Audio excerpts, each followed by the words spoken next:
Hey, hello. Welcome everyone to our second webinar in our Enough Already virtual 2025 conference. This is a four-part webinar series covering topics such as responding as a leader to workplace sexual violence, the misuse of non-disclosure agreements, and more. Yesterday, we covered the role of Saskatchewan's OH&S, the Workers' Compensation Board, and the Human Rights Commission. And other topics that we're covering during the conference are, as I said, how leaders can prevent violence and the free legal supports available in Saskatchewan for workers who have experienced violence or harassment in the workplace. The topic of today's webinar is Can't Buy My Silence, Ending the Misuse of Non-Disclosure Agreements. My name is Tal Marcellet, and I'm the Communications and Community Outreach Specialist for Sexual Assault Services of Saskatchewan. I'm going to be emceeing the event, and Patience Umera-Waneza, our Director of Policy and Research, will also be assisting with the chat. I'm going to introduce our presenters shortly, but as we enter this time together, Sexual Assault Services of Saskatchewan acknowledges and honors the enduring presence of the people who have cared for this land for time immemorial. The Nehewak, the Nakawiniwak, the Dakota, Lakota, Nakota, Denus-Saline, and the Métis Michif Nation.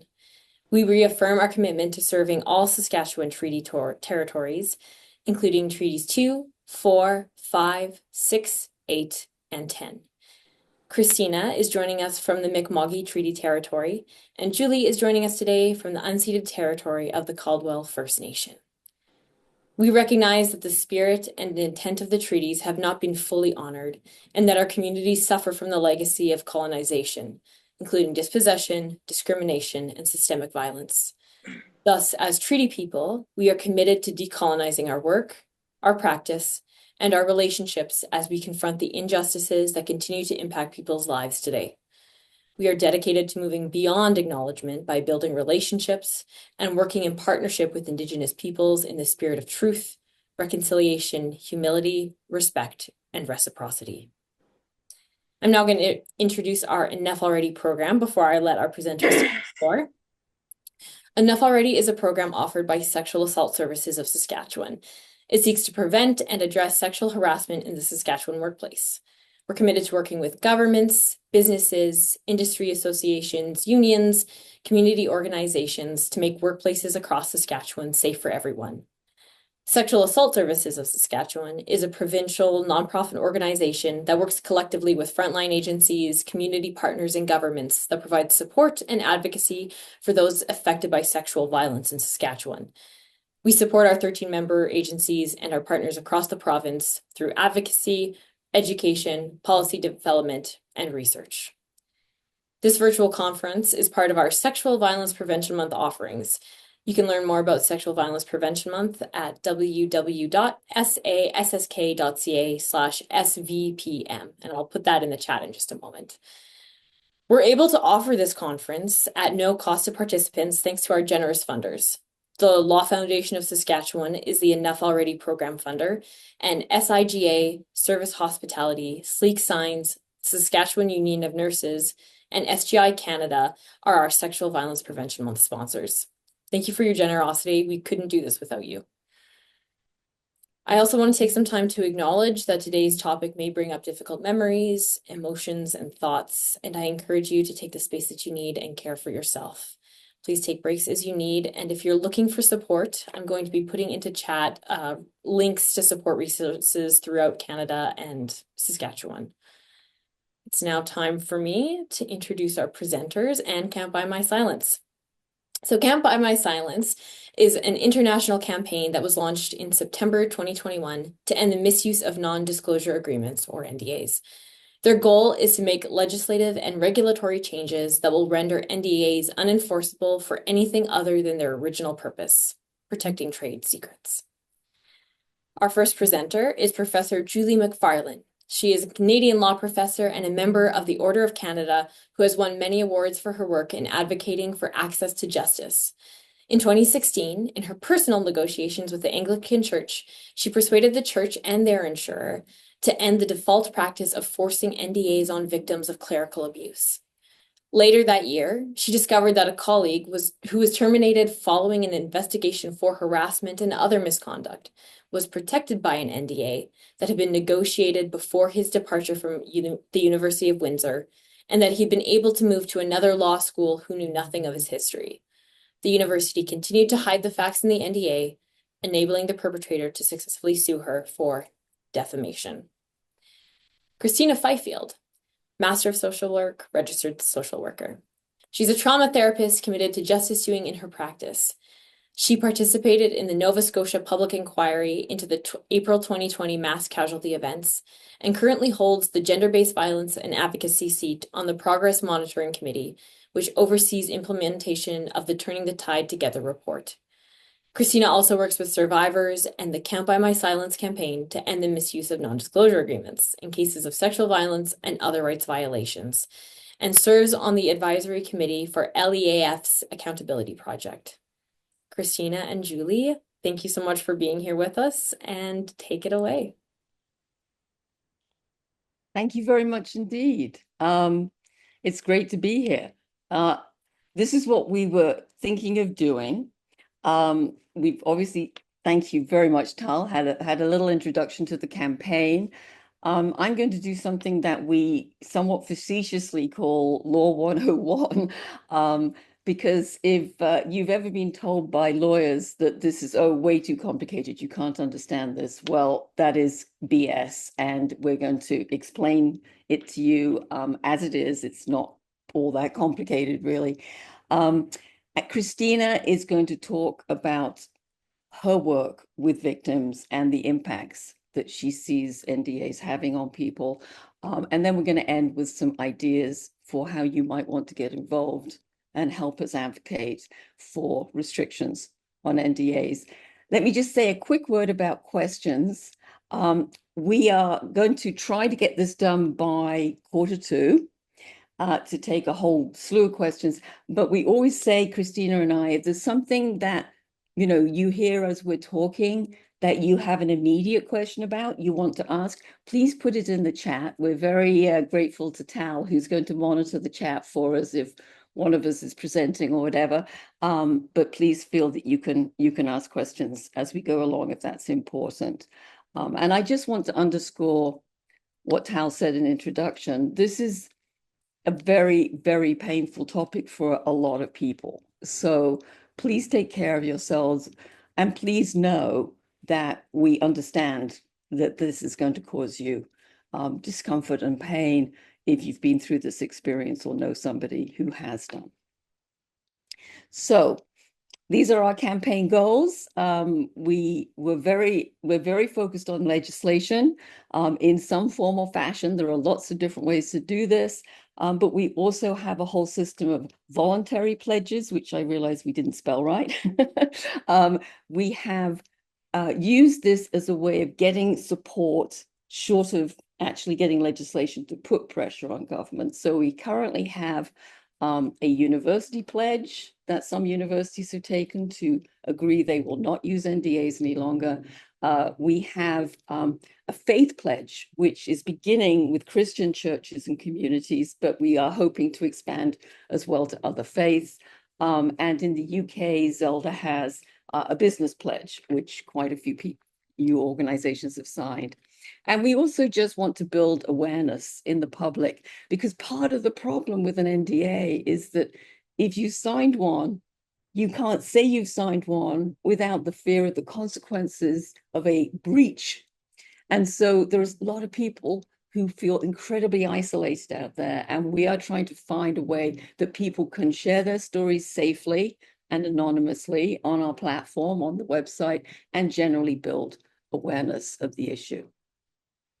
So, quick note on history, because I think this helps you understand how this happened.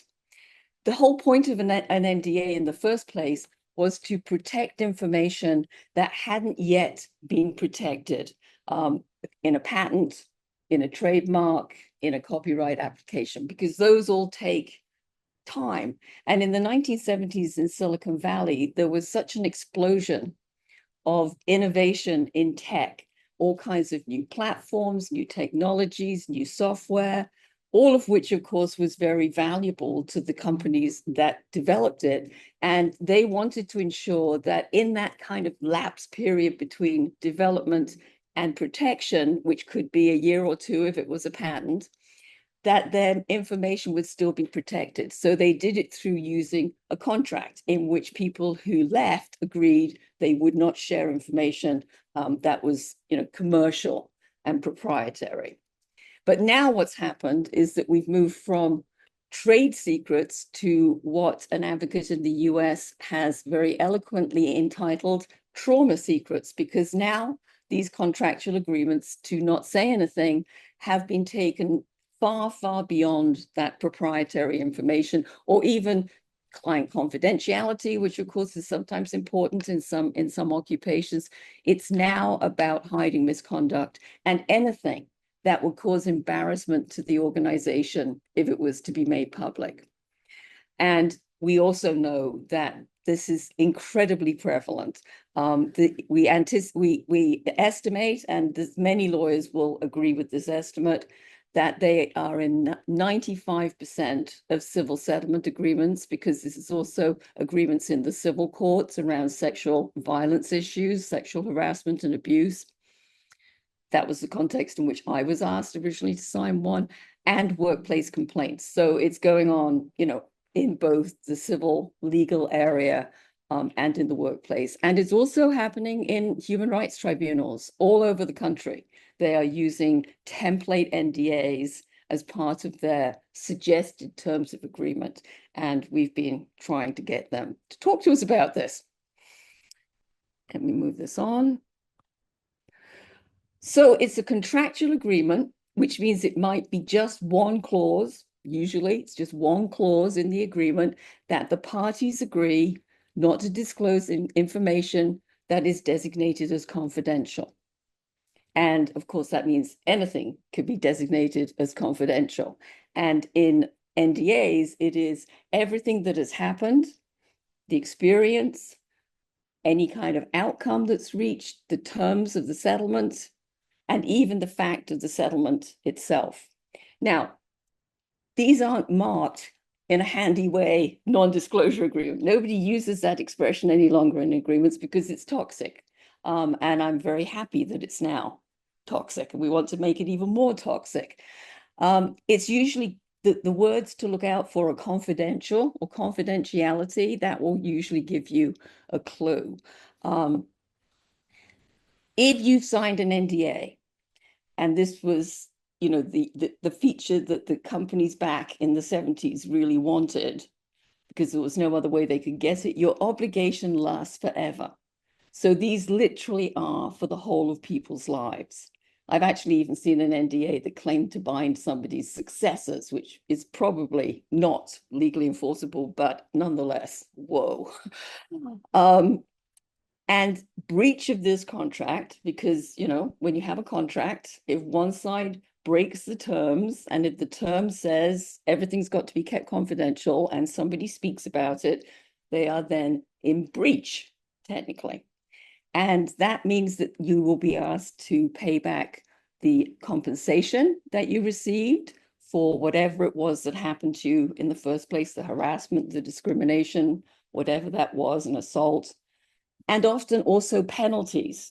These NDAs also often include additional penalties on top of paying back your compensation.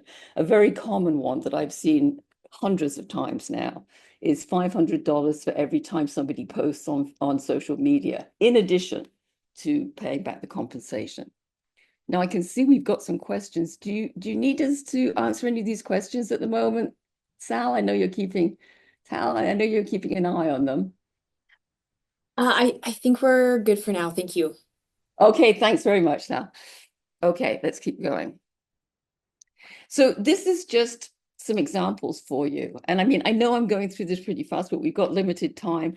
The one at the top is very, very typical. I mean, there aren't millions of different NDAs. There's like 3 or 4 templates that we see over and over and over again, because lawyers are kind of lazy. They like to use templates. So this is a very standard NDA at the top here. one of the things I just want to point out about this, because we've seen this happening in the last year or so, is that lawyers are now starting to say to clients, oh, it's just the terms of the agreement, as it says here, the existence and the terms of this agreement.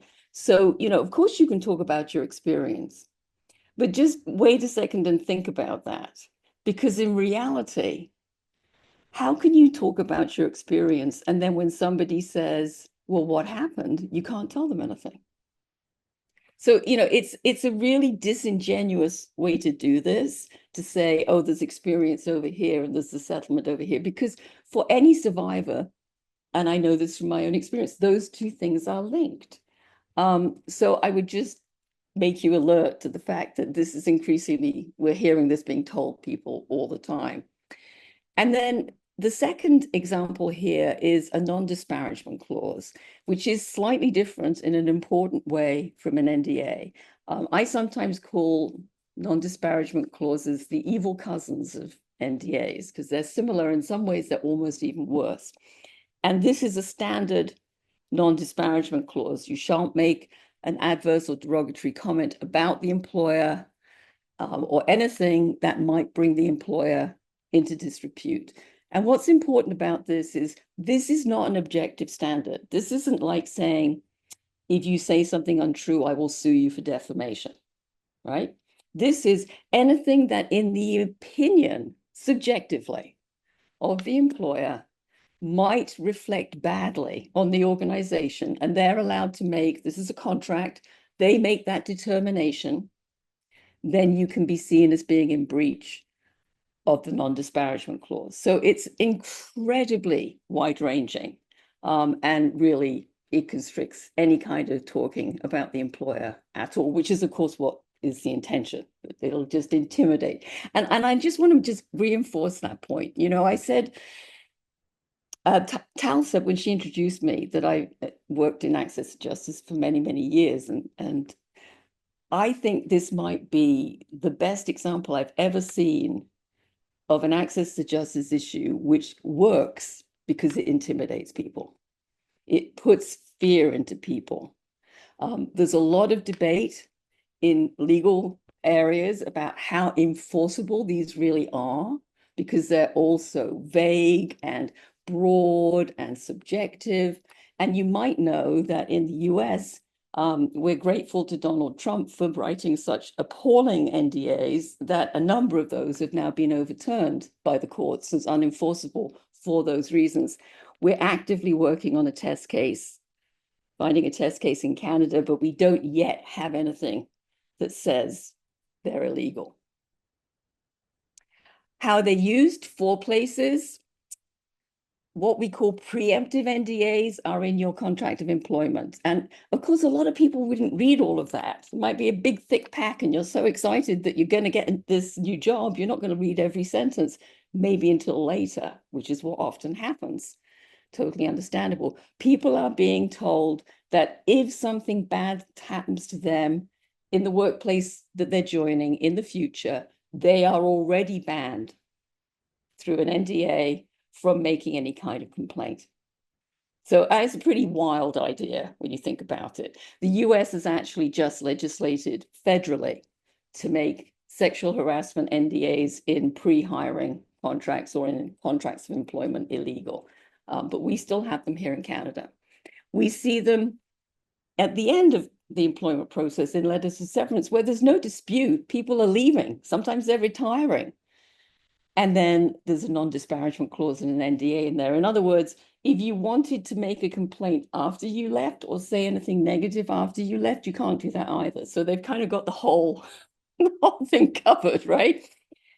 Most often, and we're most familiar with, is the third example here, where they're being used to resolve or settle a workplace grievance or a civil lawsuit. So they're part of the settlement agreement that is made to say, I'm no longer going to continue with my complaint, or I'm no longer going to continue with my lawsuit.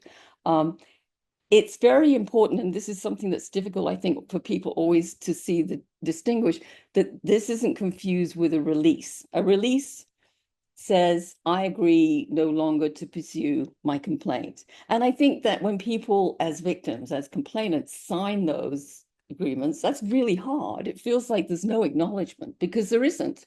They're not saying they're sorry. They're saying you're not going to continue your suit. And that is, the essence of a settlement agreement. That's how the system works. But I think it's really important to realize that of those agreements, as we said earlier, 95% of them will have an NDA and or a non-disparagement agreement in them. And the figures that we actually now have from two studies in the US, one we're doing here and another one in England, is 1 in 3 workers will sign an NDA in one of these circumstances during their working lives. 1 in 3, which is pretty amazing. And disproportionately people in low income and precarious employment who are not, believe me, accessing trade secrets. This is about trauma secrets, not trade secrets. They don't have trade secrets.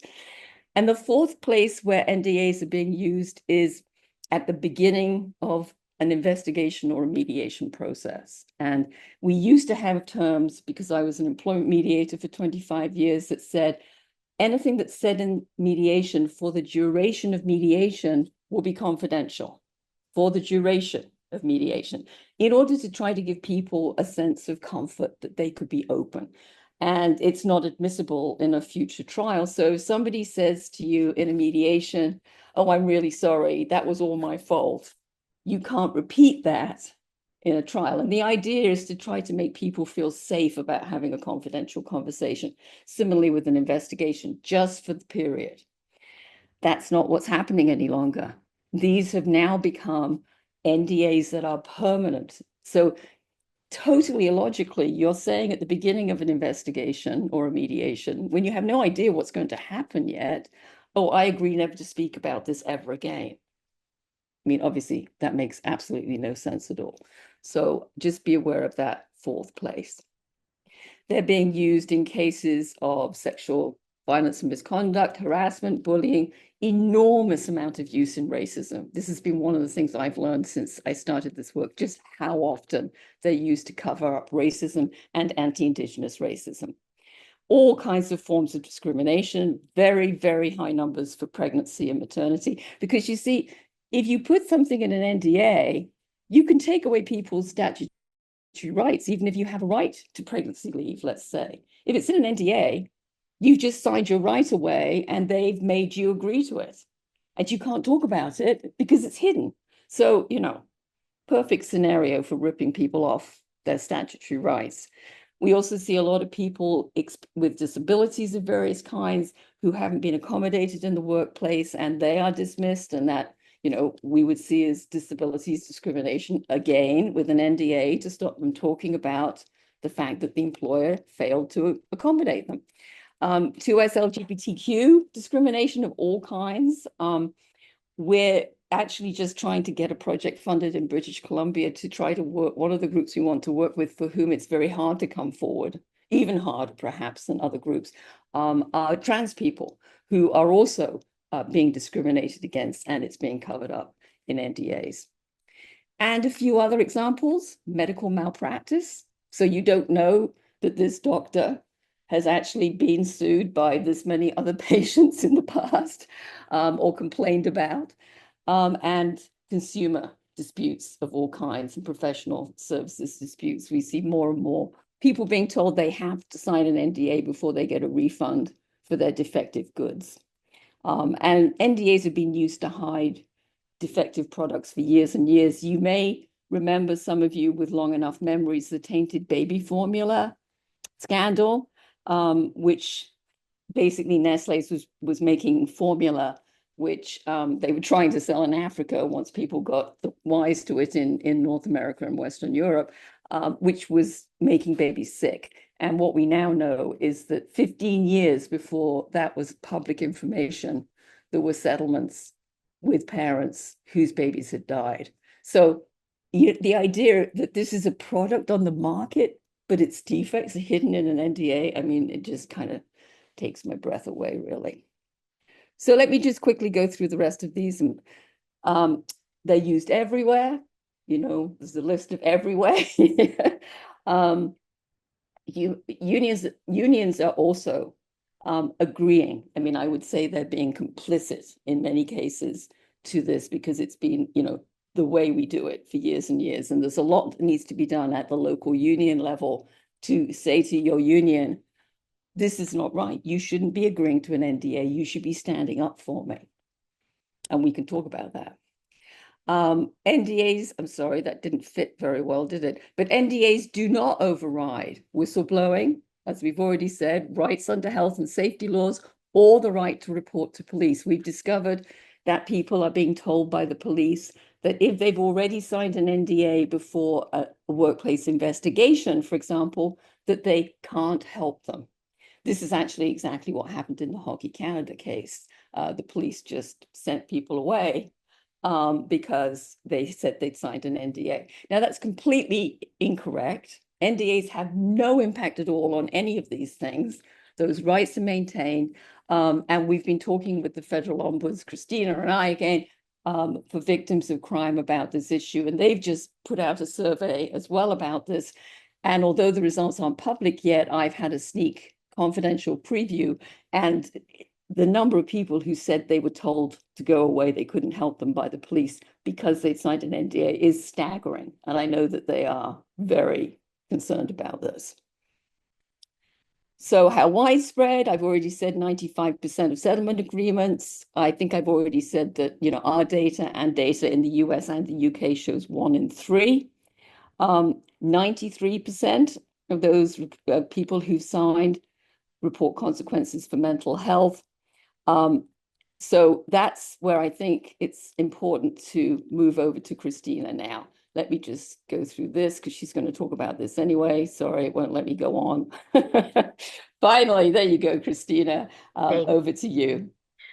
Yeah, I think it's important, and I know we don't have a lot of time, and there's so much to this, but need to acknowledge the trauma impacts of non-disclosure agreements and what this looks like for individuals that are being impacted. I think the Hockey Canada trial right now is a good example of how trauma shows up, how the injustices and the way that trauma is weaponized against individuals, how it's used against individuals. And also, too, I think it's really important that too often a myth I continue to hear in a lot of different spaces is, well, people have choice. They're making the choice to sign, right? But we really need to really acknowledge the power dynamics at play, the coercive nature of what's taking place in workplaces, institutions, and organizations, and the survival-based decisions that too often survivors and victims are faced with when they've been impacted by different forms of violence. And, my area of work has been in the gender-based violence sector, working with survivors of intimate partner violence and sexualized violence. And too often, again, when individuals experience sexual assault in their workplace, um, they oftentimes need to take time off work. If they're in a job where they are not in a position of power, they are needing to take time off. They don't have short-term or long-term disability. Um, this survival-based decisions, right, really come into the equation. So, Julie, you can move on there with the um, so Yeah, this, I've signed an NDA and I don't know what the document was or what I was signing. I had no lawyer and I was diagnosed with PTSD because of workplace sexual harassment, bullying, and rape. I was told I had to sign to get money. And I think too, from a trauma lens, and the language that we often see in these legal agreements and these settlement agreements, when there's a lot of lawyers, employers at the table, too often, again, and I've seen this in working with many individuals that have signed NDAs, is that they didn't know what they were signing. And people told them there was no other options. You're not going to get money unless you sign, right? Or your complaint is going to be dropped if you don't sign, right? And I've seen this with unions, actually quite a bit, where if individuals don't sign the offer, that their union will not carry forward the grievance to the next level. which is a concern. So again, for individuals that have experienced trauma, maybe they're continuing to experience retaliation in work. They're being told not to be able to talk about it. Their mental health is deteriorating. They're feeling isolated and alone. These abusive power dynamics really create survival, again, I survival based decisions. And I think we need to talk more about that when people, this myth that people have choice. And Julie can move on there to the next one.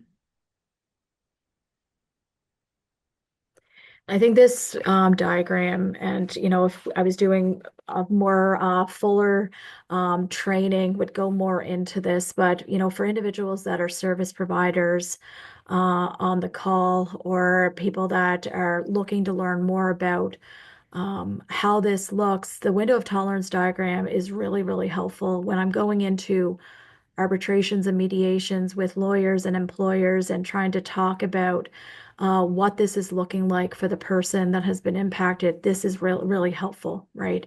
And it can really help us understand when survivors are, at these tables with their employer, what is taking place. Are they able to make an informed decision? Are they able to, is their frontal lobe online? Right? The words, the power dynamics, all of the compounding impacts of this really creates a lot of dysregulation. And the more that we have knowledge about the window of tolerance and when people are in their window of tolerance, I think this is really important. And again, I go back to the Hockey Canada trial right now and what's happening, and with inviting people to think about it through this lens with, with her testifying, what is taking place, how trauma shows up for individuals and the impacts that has, and, with memory, with feeling pressure, feeling fear, how this all compounds when people are navigating these processes in their workplaces. And again, it's such an important tool. And if people want more information on that, but I do encourage people, if you're working with folks, or even if you're an employer, right? It's really important to conceptualize this and being more aware of what's going on for the individual. Are they present? Are they in their window of tolerance? Are they able to make an informed decision? Are they feeling pressure? Are they in shutdown? Or are they becoming activated because they're triggered? And oftentimes, when people are triggered, that is weaponized against them. And this is, again, changes that need to happen with reform within our criminal legal system, within our labor processes, with arbitrations, mediations, civil side of things. We really need to be having a better pulse on this when survivors of different forms of violence have been impacted.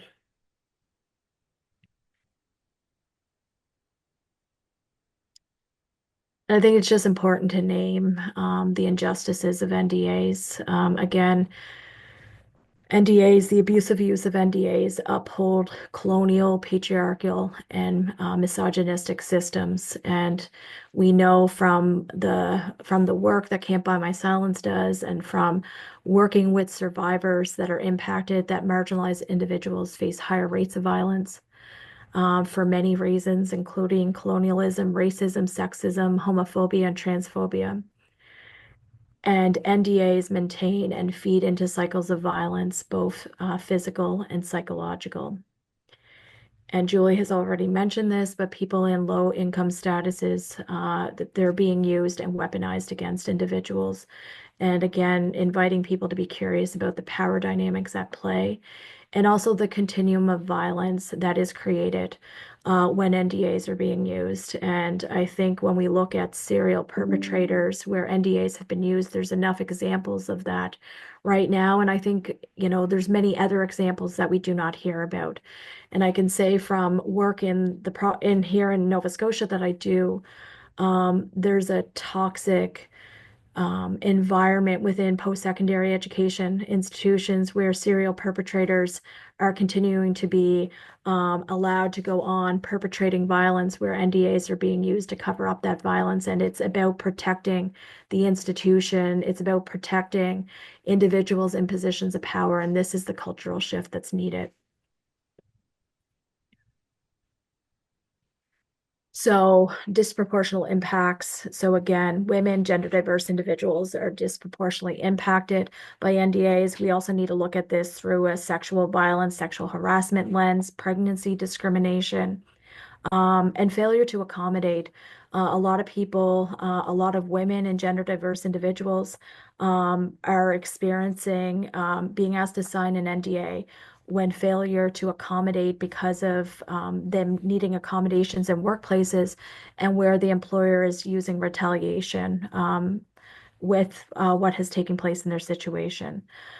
NDAs frequently cover up racial and disability discrimination. So again, precarious and low-paid employment sectors where there's no access to trade secrets. And NDAs are especially used frequently on individuals at the beginning and end of their work lives.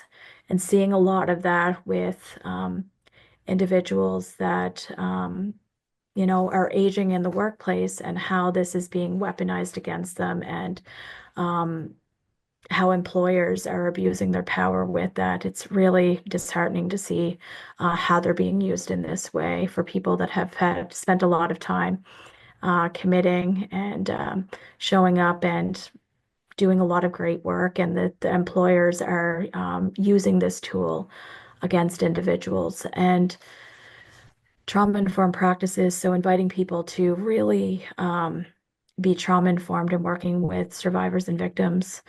I think a big thing that always comes up in the work I'm doing with folks is that they sometimes feel that by signing that they're disappointing us, that are speaking up, advocating, right? And I think I just need to name that.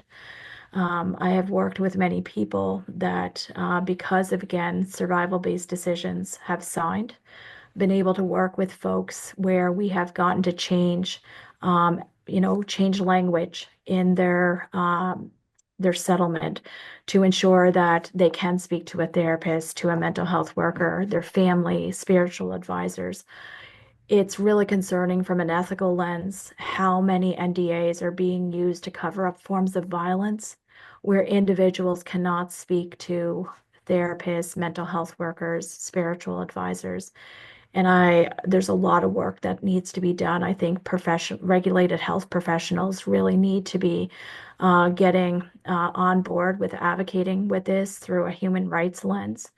So that work has been slow in trying to move that forward, but I think it's really important that the more tools you have in being able to advocate from that lens and making a case of support if people are actively going through these processes, it does make a difference. I've seen success with this. Go ahead there, Julie. So we wanted just to end with a bit of discussion about advocacy and how you might get involved. So, I would, Christina, I'm going to do a little bit, you can do a little bit. I would say, really important to be aware of who your local MLA is, because most of the legislation that will really change this will be at the provincial level. The federal legislation that will only apply to the federal civil service, although it'll set a very, very important standard, we believe. And that is also going forward at the moment. I just wanted to let you know that I mentioned this to patients and to Tal before we began. I've just met with a group of Saskatchewan MLAs who are in the NDP.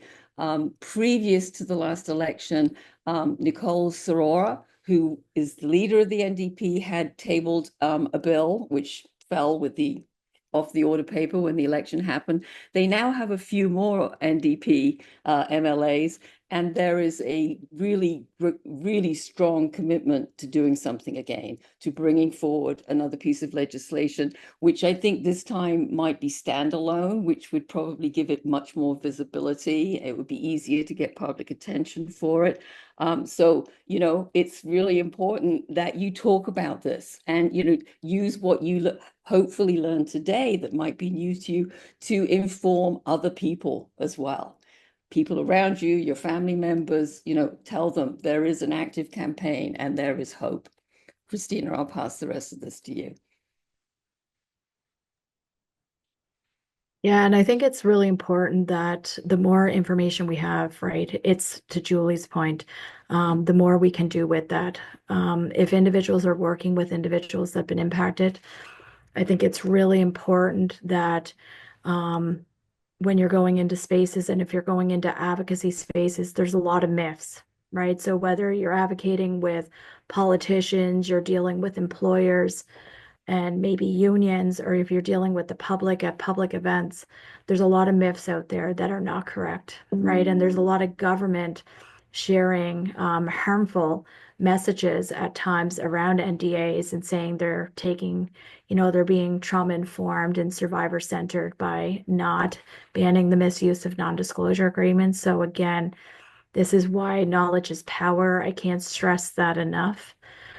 So if you don't have much knowledge on it, or if you're trying to figure out how to navigate that, there is a lot of really great tools, and encouraging people to be looking at this through the lens of abuse of power and again, colonial, patriarchal, and colonial systems, right?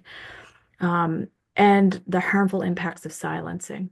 And I think we can't, the cultural shift that's needed, we need to really be raising awareness on that, right? We know the more silence there is around different forms of violence in workplaces, organizations, and institutions, it creates that continuum of violence.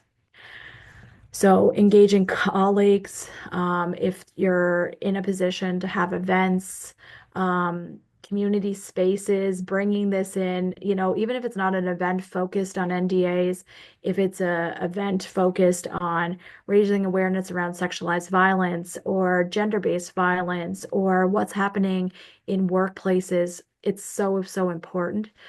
I heard when you were talking about the presentation yesterday from an occupational health and safety lens. Um, you know, a lot of stuff that's taking place right now with the abusive use of NDAs is in violation of our OHS acts.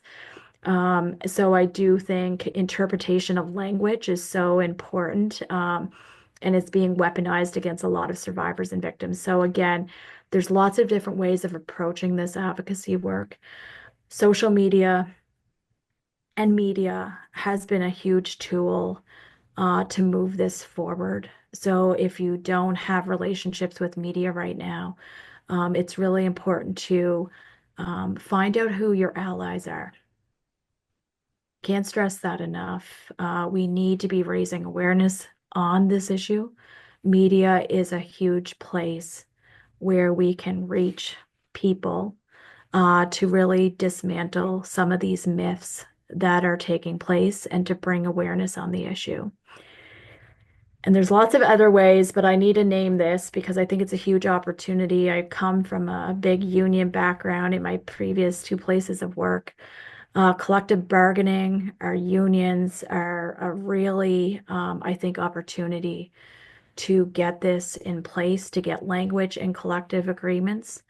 As we're trying to get legislation moving forward, we need to try to find other ways to start shifting culture. And unions are a big part of that work that me and Julie are going to be doing here in Nova Scotia, is doing more education with a grant that we just got around employers, unions, and raising that awareness. And I think there's a key opportunity there because the more unions have a lot of power, right? So the more that we can get unions on board with this, the more we're going to see some other shifts taking place. So that's important. And if you're not aware, looking at your own policies within workplaces, a lot of people are not aware that, and to Julie, I think already mentioned this about, what you have signed at employment, right? What's the language in there for gender-based violence organizations? I'll just say that in my experience in working with people, these are written in policies and practices even within the GBV sector. I have lived that. So encouraging people, inviting them to go back and look at their policies and practices currently in place. These are opportunities to learn how we can start shifting internally within organizations, the work that is needed around the issue. So it's time for you to have questions. I want to just make three very quick points on the back of what Christina said that haven't come up yet, because we usually do these workshops for a little bit longer, so we've kind of compressed. This is our first time we've compressed, and we haven't talked about the alternative protecting victims' confidentiality, because the way NDAs are presented, this is one of the myths, is this is the only way the victim can protect their personal privacy and confidentiality, which is so important and should not be being questioned. But there is. And if you went to law school, you would learn about this within the first 6 weeks in contracts class, which I taught for almost 40 years. You can have a one-sided confidentiality agreement without both sides. It's like sharing a pizza. An agreement as a result of a negotiation, a settlement agreement will have some stuff that one person wants and some stuff that the other person wants. It won't all be identical. There can be a one-sided confidentiality agreement which you or your representative can ask for. And we have, again, as Christina says, we've had some success with people asking for these if they can stick it out long enough. But not everybody can stick it out long enough because they don't have the emotional support. They might, they need the money. So there's all kinds of factors that mitigate against that.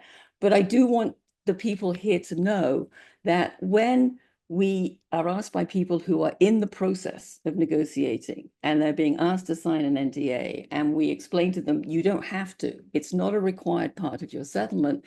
Those people who have been able to just stick their heels in, and I again want to emphasize this cannot be everybody, but some people feel strong enough to do that. Every single one of them has gotten their agreement without an NDA and with a one-sided confidentiality clause. Because if you think about this, it's all a big bluff. The last people who actually want to go to court are the employers or the people trying to hide the information, because then it's in the public domain. So as soon as they know that someone really isn't going to budge, they're not going to go to court. It's totally against their interest to go to court, because then everybody knows, plus it costs them a whole lot more money. They will cave. But this is a crazy way to run a settlement process. And that's why we need structural change, cultural change, and legislative change.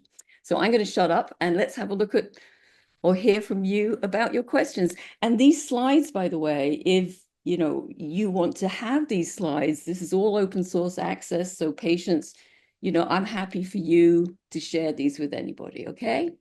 Okay. Awesome. Thank you. Thank you so much, Julie and Christina, for sharing such important information. And before I open it up to the floor, I want to encourage the participants to think about what questions you might want to ask. And I think, I think we will be okay with letting you guys just kind of speak up if you'd like. If you prefer that, then putting it in the chat, that's okay as well. Just unmute yourself. But Julie, I have a couple questions for you. So one of the things that I've learned in our role as our organization are not experts on employment law, right? And our thing is trauma. And what I was really surprised to learn are two things, is that lawyers that I've encountered in Saskatchewan, even employment lawyers, don't have an understanding of what a non-disclosure agreement means. So we have seen circumstances where even the best well-meaning, well-intentioned lawyers have walked folks, vulnerable workers, into the process of signing that. And so I want you to consider what you think about that. I know you've been instrumental in getting the Canadian Bar Association to really look at the role of NDAs. And then my second question or comment is, I'm also really surprised to see that our Saskatchewan Human Rights Commission also allows for this and doesn't warn folks. And there isn't like that duty of care, right? Where when the worker and their lawyer or their representative doesn't understand what an NDA looks like. And so far, there isn't, that's not considered not a malpractice, but it's not really seen as a Yeah. liability for them. But and I just again I think that in what you said around that sometimes what's put in NDAs actually are taking away protected rights. Hmm. Hmm. So how is it that our human rights commissions are able to do that? And what are your thoughts on that? And what are some of the things that we can think of as Saskatchewan, residents that we can, push for our Human Rights Commission to really work for us rather than to mediate on it feels like sometimes they're mediating on behalf of the employer. So I know those were a bit loaded, but just putting it No, out there. no, it's good. Everybody It's else. good. They're both great questions. So just quickly on the first point that there seem to be lawyers who don't understand NDAs. Um, so much of legal practice is by rote. And one of the things that is by rote are agreements and templates. Lawyers don't write up a new agreement every time. They use a template and they just, tinker with the numbers or whatever it might be. And I think that the reason that people are continuing to do this and use those same templates, which have NDAs and or non-disparagement clauses in them, is because they just aren't thinking about it. I mean, there is definitely a clear power issue that lies behind this. But I think an awful lot of lawyers are just going along and doing what they've done for years and years and years. And I can tell you, I've had conversations with lawyers, quite a large number of lawyers in the last 3 years or so, who have come to me after a session, and in some cases, like visibly emotional, saying, I had never thought about that. I mean, I had one of the leading, employment lawyers in Sydney say to me about the one-sided confidentiality agreement, oh, yes, you're right. And I'm thinking, how could you possibly have forgotten that? So, I mean, I think maybe it's a little bit willful blindness, but I also think it's just what happens when the status quo gets really, fixed. And the legal profession is notorious for wanting to keep to a status quo. So that's my best explanation for that. But I don't think they're all evil, but they're not thinking enough. And the Mhm. second question, which is, oh, sorry, Christina, did you want to say something? No, you No. go Okay. ahead. I So, might jump in okay. here around the Okay. next question. Okay. Great. And your second question was human rights commissions. I haven't looked in the last couple of months. I mean, I try to keep an eye on the human rights commissions to see if they're changing anything. I haven't looked at Saskatchewan in a few months, but 6 months ago, the only human rights commission in the country which was trying not to use NDAs, in fact, had a pilot going, was Manitoba. Everywhere else was using them. We know that Ontario uses them prolifically, and they're actually now starting to get some more resistance. So what I would say to you patients is that it's really important to go directly to the commission and raise this, because you're going to have people who've been there and signed these agreements and not understood. And Christina's talked about people not understanding. I literally haven't talked to anybody, including people, with millions of degrees, who really understood the implications at the time of what they were signing for all the reasons that Christina talked about. So, it's horrifying how human rights commissions are perpetuating this. And they might well tell you, oh, we've got a clause that says it's just the terms of the agreement that are confidential. And they can talk about their experiences. But again, I would very much, ask you to question that, because in reality, when someone's trying to tell their story, it's still an enormous restriction. And what the hell do they need to protect about the terms anyway? The amount of money? We do have a provision in the Prince Edward Island legislation that exempts the amount of money. You can still ask for the amount of money to be kept secret. There are no other terms that need to be kept secret. They're all really standard. So be wary of them saying to you, oh, it's just the terms. But yes, it would be great if you went to them with this. That would be terrific. And I think patients, if you bring, like, again, these cases of support through a intersectional lens, trauma-informed lens, how this is upholding, again, Mhm. colonial, patriarchal, racist, you know what I mean? Like, I think this is the stuff. And I always say that first voice is so important in these conversations with, individuals that are making decisions. it does make a difference, but you also need to get, you need people to see that this is an issue, right? And I think too often, even within our human rights commissions, that they're still upholding these oppressive systems. And I guess that's the work that needs to be done when we're looking at NDAs, but so many other things, especially with survivors of sexualized violence. One of the things that in our research across the provinces, we realized that, most of the time, because of the silence and shame that's tied to sexual violence, people don't really want to talk about it, even the survivors themselves, the workers who are being impacted. But we found that the primary motivation when they do speak up, knowing kind of the arduous process that includes is, they want an acknowledgement of what happened to them was wrong. And secondly, there is a level of protection for others. I've heard that over and over again that, I don't want someone else to go through what I went through. And though it's not fair to put that onus on that individual, that's generally what might get someone out of the mindset of hiding and speaking up.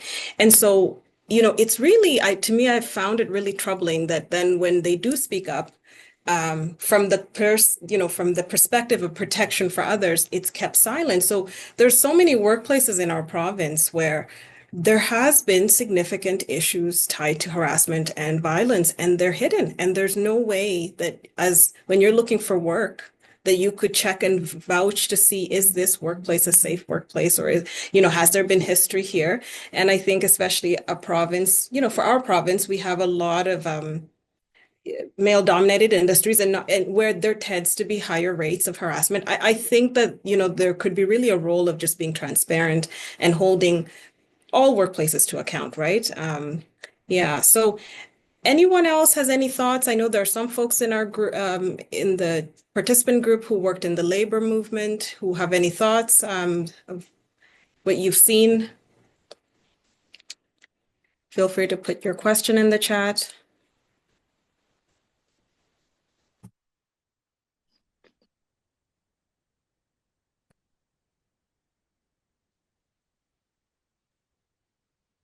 Okay. I think that's Can I just say something in response to your point, Patience? I mean, what you just described about people who spent so long trying to decide if they were able to come forward and then being silenced, I mean, is in some ways, I mean, there's so many parts of this that are just excruciating.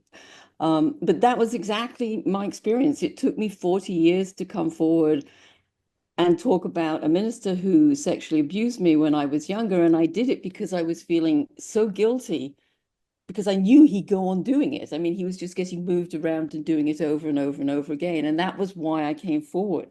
And almost immediately, I was told that the Anglican Church would expect me to sign a non-disclosure agreement. And I can remember the moment this happened. I was actually sitting right here and I was like, are you blank, blank, blank kidding me?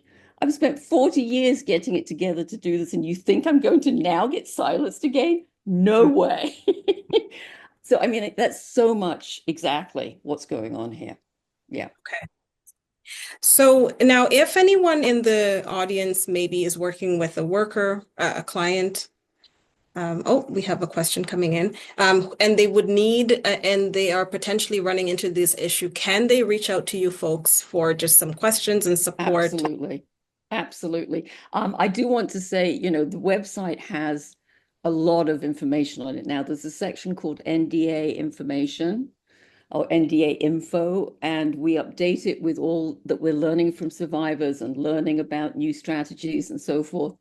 As we go along, there's a lot of very practical stuff in there. Thank you very much, Tal. And you can also, just going back to the earlier conversation about social media, you can follow us. That would be great on social media. CBMS is usually our handle on all the social media.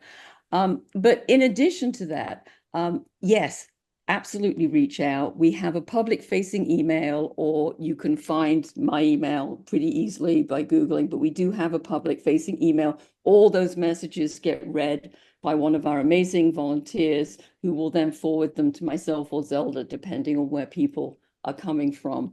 And we can't provide, how can I say this?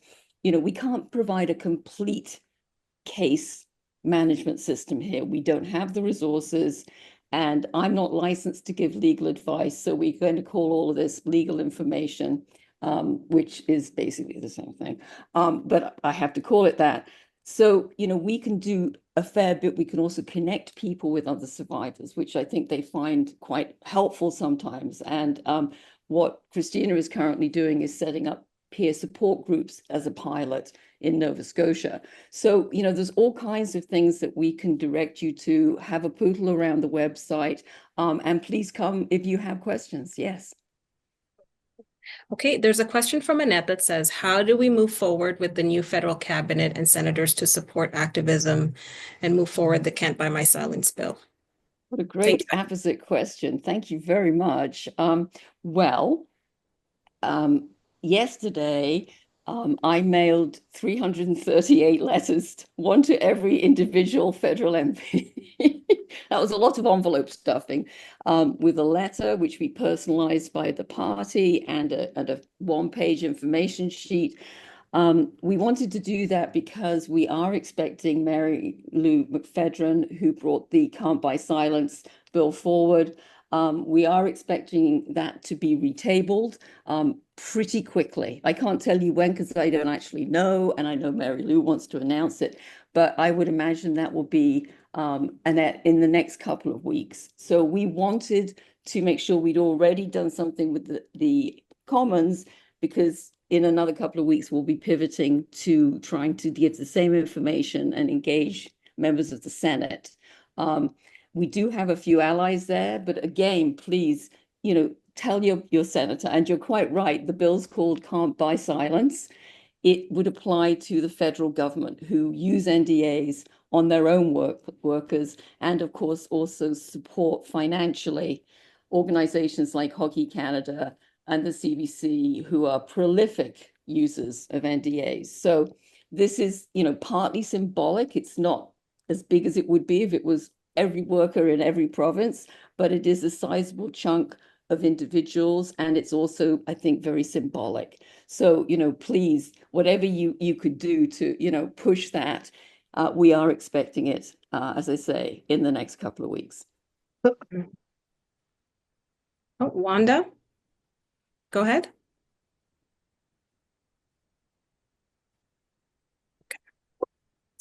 One of the conversations we had right before we started was we were talking about potentially maybe looking at ways such as putting a clause in the, OH&S regulation, right? Like to say that, if harassment, and when we talk about harassment, I know in our conversations here, we're talking about sexual harassment, but it can just be just about anything, right?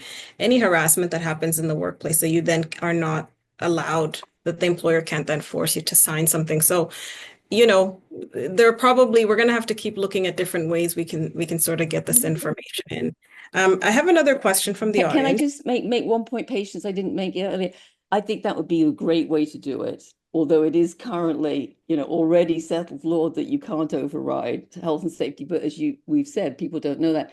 But that's workplace, and ideally, we want to stop this happening in civil sexual assault cases as well. So, but we can do it chunk by chunk. I'm very pragmatic. Any step is a step, right? So, sorry, go ahead. Thank you.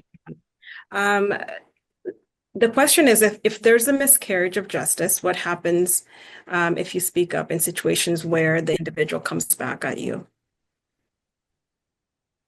I'm sorry, I'm going to need a little bit more information or context. So this is in a criminal case? Is this right? Or in a case where somebody has signed an NDA, but then it's deemed that there was a miscarriage of justice. Is there an option for that person to then still come back at a victim? So there was a miscarriage of justice, meaning that the complaint wasn't made out? Or maybe let me ask you this. Is it possible? I'm sorry. No problem at all. Is it possible at all? Or have you seen cases where NDAs signed at work later on were, if it was taken to a civil court or other places where it was overruled to say like, this was inappropriate or this was a miscarriage? No, you haven't seen such thing. And that's, what we're looking for, a good test case. But there have been some judicial comments from the bench. They're called obiter dicta, but it means, they're just sort of on the side. They don't make law. There was actually a recent case, which was very, very disappointing, where a woman who had signed an NDA for a sex discrimination case with her employer, she posted on her LinkedIn profile the words, for those inquiring, I have now settled my sex discrimination dispute with, and then she named the employer. And they sued her for breach, and she's been ordered to pay all her money back. Right. She wrote one line. Yeah. Yeah. So So there's a that lot of, wasn't very encouraging. yeah. Thank you so much. Okay, so if there are any other questions, feel free to send them our way, and we'll make sure that Julie and Christina get them. Thank you very much for having us, everybody. I really appreciate it. Sure, I'll pass it back to Tal. Great. Thank you so much, Julie. And I know Christina had to leave, but thank you to her as well. It was such an excellent webinar. Thank you for your expertise and your teaching. We're grateful for the work that you two are doing to support workers and to just end the misuse of NDAs.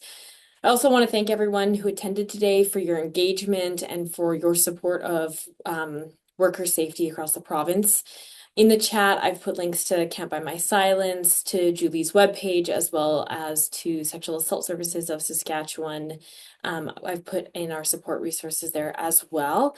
If you'd like continuing following along with our Enough Already virtual conference, our next webinar will be on Wednesday, May 21st, and the topic is Guidelines for Preventing Workplace Sexual Harassment, a Leadership Approach. Stephen F. Morgan will be our presenter for that day. Again, I just want to thank you all for attending, and I hope you have a really wonderful long weekend. Again, please take the care that you need. We know that this can be a really difficult topic, and we're just so grateful that you decided to spend an hour with us on it today. So thank you and have a wonderful day. Thank you. Thank you very much. You're so welcome. Goodbye, everyone.